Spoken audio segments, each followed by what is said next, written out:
que el castellano nuestro es puro yopará. Cuando nosotros decimos, por ejemplo, y el otro día recordamos contigo acá, vení na, esa terminación na guaraní, y vení es castellano, te yopará, o decís vení o decís vení que na, mañana, vení que na guaraní, yu que na, terejó que na, vení que na, andate que na, contale que na, te yopará. Pero la gente ve el yopará solamente en el guaraní y no quiere ver en el castellano. Qué importante es eso, profe.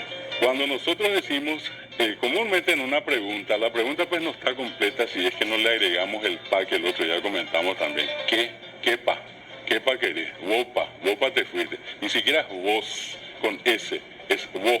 Vopa le dijiste, vopa le llevaste. Japepaña y pajape guaraní, reyu, parejo, pareyapopa. ¿Qué es eso en el castellano? Y eso en yopará. Así como está yopará en el guaraní, está yopará en el castellano. Es decir, si mañana queremos decir que no hablamos bien ni castellano ni guaraní, no hablamos yopará.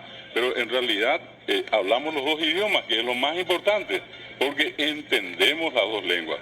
Te doy otro caso. Hasta el que dice que no, entonces voy a dejar. Siempre está hablando. Siempre está hablando. Guaraní está en la boca de todos.